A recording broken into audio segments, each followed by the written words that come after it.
I don't talk about my situation often because I want to protect my mom. I want her to be seen as anything other than the amazing woman that she was. I made a human mistake and then took the responsibility afterwards. And I want my dad to be seen as the amazing man that raised a Black woman to the best of their ability and gave me everything that I needed to be successful. My dad worked 2 jobs to keep a roof over our head as a white man. Natasha Cloud, instead of focusing on winning basketball games, went on a full-blown tirade, claiming that the outrage over Caitlin Clark getting clobbered on the court is somehow racism. That's right, folks. Forget Chennedy Carter's blatant hip check or Dejanai Carrington sending Clark flying. According to Cloud, the real problem isn't the reckless fouls, it's the fans daring to call them out. Folks, this one is messier than a last-second buzzer beater gone wrong.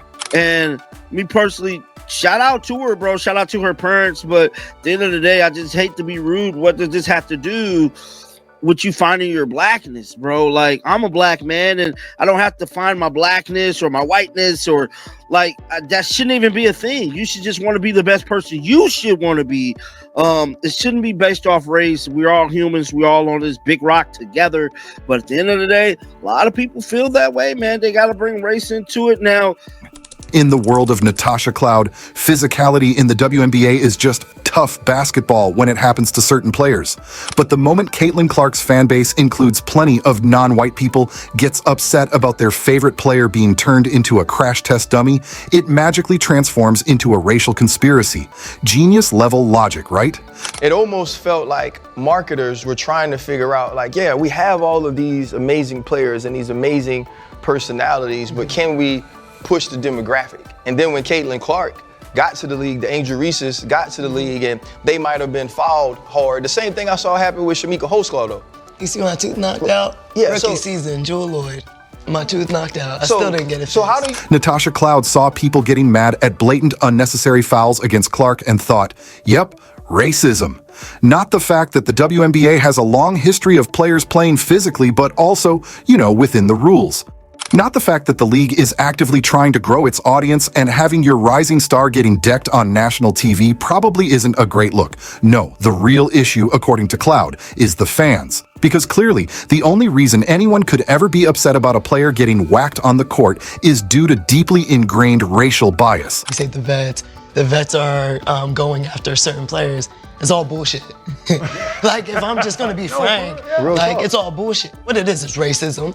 Right? It gets blown up into, oh, they're going after Caitlin Clark, but no, we're just playing. Of course, this is the same Natasha Cloud who has spent years talking about how underappreciated WNBA players are and how the league deserves more attention. But now that people are actually watching and reacting to what's happening on the court, suddenly it's a problem? So, let me get this straight. WNBA fans don't care enough about the league, but when they do care, they care the wrong way? That is the Natasha Cloud pretty much going at the WNBA, saying that the assault that Caitlin Clark and other rookies took was kind of justifiable. And let's talk about this whole Caitlin Clark fans are the problem narrative. Because apparently being upset that your favorite player is getting clobbered means you're part of a racist agenda. Sure. And I guess being frustrated that your team loses a game means you hate basketball entirely. If we're just making up ridiculous cause and effect relationships, let's go all the way. The truth is, Clark's fans are reacting the same way any fan base would react if their star player was getting hit with cheap shots left and right. If someone took out Aja Wilson with a flying elbow, are we supposed to believe the Aces fan base would just shrug it off as tough basketball? Give me a break. And let's not ignore the irony of Cloud being mad that Clark has a large fan base in the first place. Caitlin Clark's popularity is apparently offensive to some WNBA veterans, as if it's her fault that more people want to watch her play than, say, the Mystics struggle to score 60 points in a game. Clark's ability to bring in viewers should be a good thing for everyone in the league, but instead, it's become a reason for certain players to be bitter, because apparently, the WNBA's biggest issue isn't lack of marketing, poor revenue, or questionable leadership. It's Caitlin Clark having too many fans. The best players that's in this league, the way that any other best player, franchise player is going to get played. Mm-hmm. Watch how Stewie gets played. Watch how Asia gets played. Watch how Enrique gets played. Watch how Khalid gets played. Go down the list of franchise players for every team. They be getting fucked up every game. It don't matter what position you are, what color you are, what school you came out of. This is how we feed our families. Our job is to go and win, and if we don't win, what happens? We get fired. We lose our jobs. So. And let's be real here. This isn't about toughness in the league. Everyone knows the WNBA is physical, but there's a difference between playing hard and going out of your way to take a cheap shot. What Chennedy Carter did to Caitlin Clark wasn't some routine display of intensity or a standard hard foul. It was calculated, unnecessary, and borderline personal. You don't lower your shoulder into someone's chest off the ball unless you're trying to make a statement. And the message was what? Welcome to the WNBA rookie, as if Clark hasn't spent her entire life battling through physical, high-stakes basketball, as if she didn't dominate at Iowa against defenders who threw everything at her. This wasn't some learning curve moment where she needed to be initiated into the league. Clark's been dealing with pressure, contact, and aggressive defense for years. The only difference now is that it's happening on a bigger stage, with millions watching and, let's be honest, a lot of players not too thrilled about the attention she's bringing. Mabry doubled off to Carter. Her jumper is good. Kennedy Carter now with 12 points off the bench. And so was Carter's hit about toughness? Or was it about sending a different kind of message? Because it sure looked like a frustration foul, a blatant attempt to humble Clark in front of a national audience. And let's not pretend this is just part of the game. If the roles were reversed, if Clark had blindsided Carter like that, the internet would be on fire. Think pieces would be flying. Discussions about respect, sportsmanship, and whether Clark was being reckless would dominate the conversation. But instead, we got the classic downplaying act. It's just basketball. She'll get used to it. This happens all the time. But does it? Because last time I checked, off-ball body checks aren't a common defensive strategy. And let's not ignore the context. Clark has been dealing with targeted aggression since she stepped onto a WNBA court. Hard fouls, extra contact, players taking their frustrations out on her. At some point, it stops being about toughness and starts looking like resentment. And the irony? Clark just keeps taking it, getting back up and playing her game. No whining, no retaliating, just doing what she does best. And that, more than anything, is why the hits keep coming. Because nothing frustrates a hater more than watching someone thrive, no matter how hard they try to knock them down. We saw the play in the third quarter where Carter kind of decked you. How do you respond to that and stay within yourself? I feel like I'm just at the point where you accept it and don't retaliate. Like, just let them hit you, be what it is. Don't let it get inside your head and know it's coming. I think at this point, I know I'm going to take a couple hard shots a game. It is what it is, I guess. I don't know. Dejanai Carrington's foul was no different. Another blatant cheap shot disguised as physical defense. It had nothing to do with strategy, fundamentals, or competition. It was personal, fueled by bitterness rather than basketball. Caitlin Clark isn't just a rookie making waves. She's a lightning rod, a walking headline, a player who demands attention whether she wants it or not. And that kind of presence breeds resentment. Her game speaks for itself: limitless range, pinpoint passing, an unshakable confidence that makes her one of the most electrifying young stars in the league. But instead of respecting her skills, players like Carrington take every opportunity to remind Clark that she's not welcome, that she has to earn her place, that she's somehow an outsider in a league desperate for attention, yet hostile toward the one player consistently drawing it in.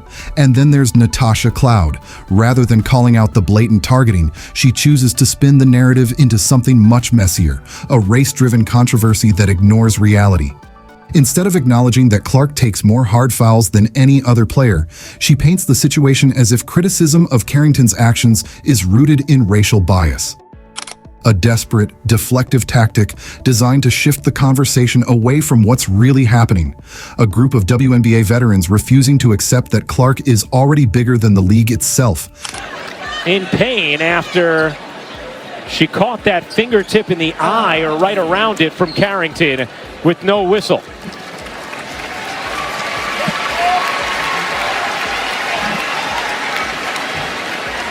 This isn't about race. It's about ego. It's about players who don't like the fact that an Iowa girl with a generational jump shot is getting more attention than anyone else. It's about veteran guards and wings who don't want to admit that Clark's impact in a few months has already surpassed their careers. It's about pettiness disguised as toughness. And let's be honest, if any other rookie was getting roughed up like this, the outcry would be deafening. If it were Angel Reese, Aaliyah Boston, or any other highly touted young star, the narrative wouldn't be about earning stripes or playing through contact. It would be about protecting the league's future, about making sure these young stars don't get bullied out of the game before they even get a chance to shine. But because it's Clark, somehow it's justified. Somehow it's deserved. The truth is, Clark is a problem for a lot of these players, not because of anything she's done, but because of what she represents. She's the face of a league that doesn't know how to handle its own success. She's the rookie who's already selling out arenas while longtime WNBA stars struggle to fill seats. She's the biggest draw the league has ever seen. And instead of embracing that, some of her peers are doing everything they can to tear her down. Dejanai Carrington's foul wasn't just a hard play, it was a statement. And the message was loud and clear: Clark isn't welcome here. But the real question is, why is the WNBA allowing this to happen? Renee goes up to steal the ball, and when she comes down, her hand goes like this, straight into Caitlin's eye. Do I think that this was a reckless play? Yes. Should have been called a foul or a flagrant one? Yes. And let's not forget the refs. Oh boy, the refs. If anyone's truly against Caitlin Clark, it's the officials who seem to have taken a vow of silence whenever she gets hacked. How many times has she driven to the hoop, gotten absolutely mugged, and heard nothing but crickets from the whistle? Meanwhile, if she so much as breathes on an opponent, it's a foul. The double standard is so blatant, it's almost impressive. The WNBA has a real officiating problem, and Clark's treatment is just the latest example. The league wants to push her as a star, yet allows her to be treated like a punching bag on the court. The hypocrisy is unreal. For years, WNBA players have been begging for more media coverage, more engagement, and more passionate fans. But the second that actually happens, suddenly there's an issue with who the fans are and how they're reacting. Clark's arrival has done more for the WNBA's visibility than anything in the last 2 decades. And instead of embracing that, players like Cloud are treating it like a problem.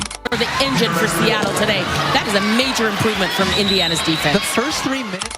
I got a technical for basically being mad at myself because I missed the three and then I went and hit the backboard, and he told me it was disrespectful to the game of basketball. So I don't know, it reminded me of the technical that I got in college where I said, damn it, where it's like a personal frustration. Had nothing to do with my team, had nothing to do with their reffing, had nothing to do with other team. It was just because I'm a competitor and I felt like I should have been making more shots. So, but I think he fired me up to continue to play a lot harder. I thought we got a lot better after he did that. So I want to thank him for that. If the argument is that people are only upset about Clark getting hit because she's white, then where was the national outrage when Skylar Diggins-Smith got fouled hard?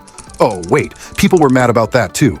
And when Diana Taurasi got into countless on-court skirmishes, fans reacted to that as well. But sure, let's pretend this is all part of some racial agenda instead of, just how sports fandom works.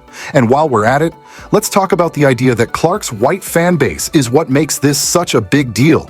Because believe it or not, plenty of black basketball fans love Caitlin Clark. You'd think a league trying to expand its audience would be happy that new fans, regardless of race, are tuning in. But no, according to Cloud, it's problematic. Apparently, the correct way to grow the WNBA is to keep potential fans out? Because nothing says progress like gatekeeping who is and isn't allowed to support the league. Once again, I wonder if these it's like these WNBA players cannot seem to digest, process the fact that their league still has never turned a profit, but yet they have done everything they can to push 65% of this country away from their product.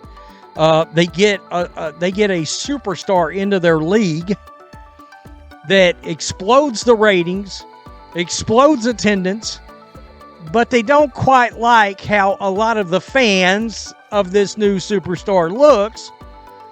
So they want to make sure they do everything in their power to try to get those people to tune back out. At the end of the day, Cloud's rant is just another example of a WNBA player blaming everything but the actual issue. The reality is that Clark is bringing attention to the WNBA at a level that it hasn't seen in years. Instead of celebrating that, certain players are acting like it's a personal attack. Clark's fan base isn't the problem. The problem is the WNBA's long-standing struggle with marketing itself effectively, and instead of acknowledging that, some players would rather play the race card. Maybe instead of complaining about Clark's fans, Cloud should take a step back and realize that more people watching the WNBA is a good thing. Maybe she should consider that fans being upset about unnecessary fouls is normal. And maybe, just maybe, the next time she wants to go on a rant, she should think about how ridiculous it sounds before hitting post. But hey, what do I know? I'm just observing the chaos. Meanwhile, Caitlin Clark will keep playing, her fans will keep watching, and the WNBA will continue benefiting from the very thing Cloud seems to resent the most: people actually caring about what happens in the league.